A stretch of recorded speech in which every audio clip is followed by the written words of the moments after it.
So here's the deal, because this is like the third time in the last 6 months that I've made a video like this, and it's super disappointing because I never want to tell you guys that my WRX isn't running, but my WRX isn't running, and this time it could be something big, and I'm not really sure what's going on, and it's not a simple fix. Actually, before we crank the hood open, let's hop in the car before we crank the hood open so I can explain to you guys what exactly happened. Yeah, I wanted to sit down because my camera's heavy and it's hard to hold it, and I'll tell you guys and I'll show you guys what's under the hood and what I've been doing and everything, but let me tell you guys what happened, because these videos, like, it's hard to film them and it's hard to take seriously because they are, you know, pretty big scary things in my life because my car isn't running and it could be something serious, and this for the first time is something that I'm like, whoa, hang on, this could cost me a ton of money.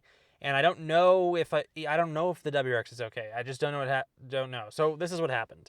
3-4 days ago now, I was driving home.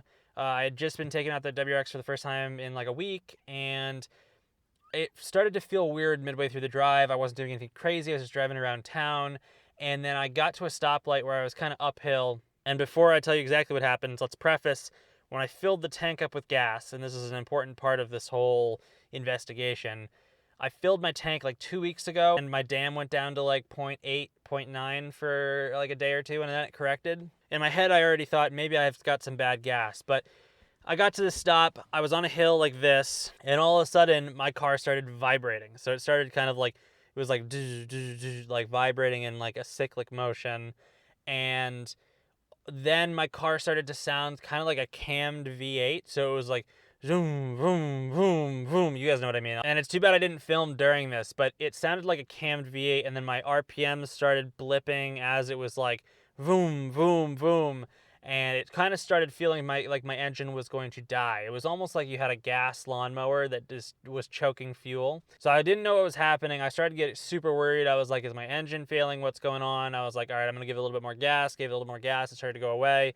I slowly went through first gear. I shifted into second gear, and bang, I had no power. I was like pressing my foot on the gas, right? The RPMs were struggling to go up, and it was literally like I was braking. It was like the most crazy experience. It was super not fun. So I immediately like put it into neutral and kind of coasted off to the side, and I was like, all right, this isn't going to work. I need to find a place to pull over. So I was like, all right, I'm going to put it back into first because I'm like zoom, zoom, zoom at this point. I got it back into first. I was able to pull off. I kept my RPMs pretty high in first, which was probably a mistake, but I was just doing it because I was like, I need to get off the road because I was on a super busy road and people were going to hit me. I was like, tons of traffic, busy intersection.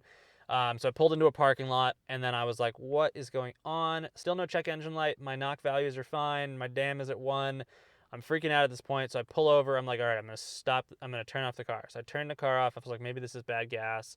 Maybe a hill made the bad gas get pumped into the thing, or maybe there's water in my gas tank. I don't know.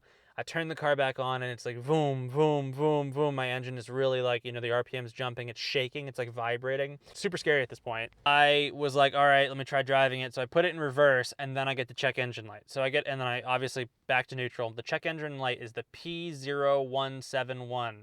I think that was the check engine light. That was the code. I think if the code's wrong, I'll put the code up on the screen.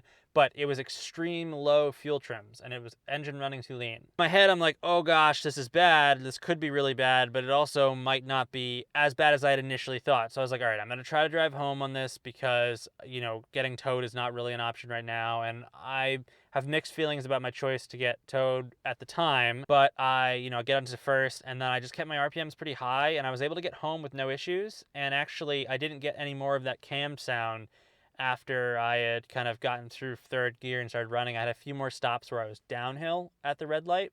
Didn't have any issues, so I was kind of thinking gas. And then I basically reached out to Matt Miner and Bren Tuning, explained what was happening. I was like, bad gas, could it be my intake, like what's going on, my MAF sensor. So then I got some more information, and both of them first were like, oh, it could be a vacuum leak, right? Vacuum leak. So I was like, okay, that could be a little bit better, you know, still some really expensive downsides here, but let's see what I can do. So of course, I'm freaking out to the point where I don't want to pick up a camera. I don't want to do anything. And I promise you guys, the problem isn't solved. I'm still freaking out, but I just realized I might as well document it, especially because I'm not going to be able to film as much as I wanted to. I was supposed to spend the entire Memorial Day weekend, which is this weekend, filming like a ton of different things, but I can't. So let me show you what I did yesterday. In the rain, in a thunderstorm, in like gale force winds. Let me walk you through the engine.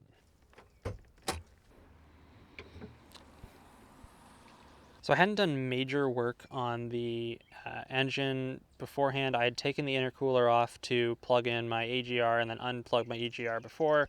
So I was like, maybe that could have been the problem. Air is getting into the system somehow. But basically what I did is I started by going through every single hose, and it wasn't an interesting thing. And I went through every single hose that carries air, and basically just a common sense check here through my engine bay.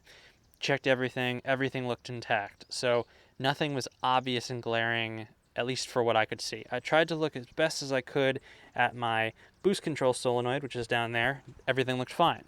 So the next step was, and I needed to do this anyways, I took out my entire intake, made sure my intake was clean. It was clean because I cleaned it not too long ago. So I took that out, and then I looked down at my MAF sensor. It looked all right. Part of the MAF sensor extension wiring harness was like the exterior insulation was ripped, so it could be the extension harness, which sometimes fails.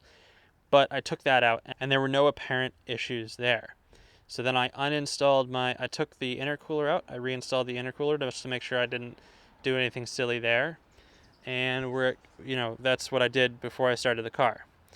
Then I decided I'm going to start the car and see if I can hear any hissing or any weird noises. I started the car, I let it run for a little bit, no issues with the running, and nothing hissing. So then I was like, all right, I need to check something off because I'm waiting to get an appointment and bring it into Bren or Matt Miner, whoever can see me first, just because that's where I'm at, and I want someone to diagnose this because I can't seem to replicate it just yet. So I actually drove the car to go get some Shell V-Power because that's what I run on this car, but I had about a quarter tank left, and I just filled it all the way to full to try to dilute if I had any bad gas. I haven't pumped the engine. I haven't pumped the tank yet. I hope that I don't have to do that. It drove all the way there, which was like 6 miles each way without any issues either. I mean, still check engine light flashing, all the lights on the dash flashing, and I didn't drive like over 3,000 RPM, and I babied the living crap out of it, but I drove it. So I've checked everything and still nothing. So I still think it's probably a vacuum leak, and I think I need to do a smoke test. But what I did do, and I'm going to make a separate video about it because it's going to be a while before I can get this car into the shop, is I got some MAF sensor cleaner, and I'm going to order a new MAF sensor extension relay harness. So I'll make a video about cleaning the MAF sensor and then installing the new relay harness, and hopefully that corrects it. But that's what I've done so far. But let's jump back into the car because there's more to be talked about. So far, I don't have a dead engine yet, and I'm hoping that's not going to be the case. I'm hoping this is minor. I'm actually going to try to drive it again shortly here to go shoot some B-roll shots for 3 modifications that I've installed and been on this car for a while now, and I want to release the videos, but I don't have B-roll footage. Hopefully nothing's wrong, and hopefully it was just a vacuum leak and I've got like some hoses that need to get replaced or something. That's best case scenario. I would love for that to be the problem. I'm hoping I don't have something bigger. I really don't know at this point, and that's super scary. And this is the first time that I've had a problem like that happen with the WRX. And, I know things like this happen with cars all the time. I just, the first thing that goes into my head is I'm losing the engine, the engine. So we'll see if that happens. Hopefully that's not content that I have to make. And, I had some plans actually that this car was going to be leaving the channel in the next 2 months, if you can believe it, and 2 or 3 months. But obviously, if I have to replace the engine, I'm going to build the living crap out of this car, because if I'm spending 10 grand anyways to put into the car, I might as well spend 12 grand and make like a 500 horsepower WRX. So we'll see what happens. Yes, you guys heard me right. Like in the next 2 to 4 months, this 2016 Subaru WRX, assuming nothing crazy with the engine needs to be done, is going to be leaving the channel, and the next ride will be entering the channel. So that should be a sneak peek, guys.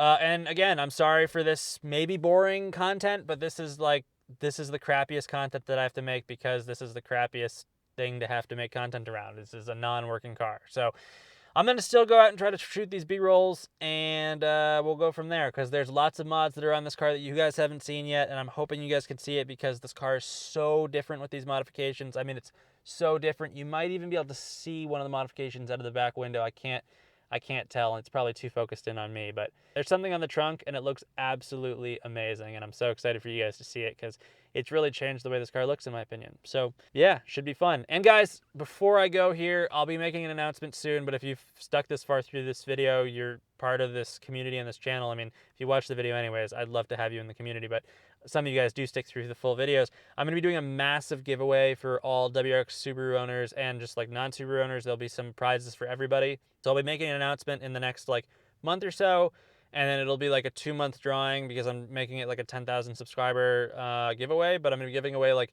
8 different parts and maybe some gift cards and stuff like that. So definitely enter it. And yeah, it's free parts. So stay tuned for that, guys. Thanks for watching.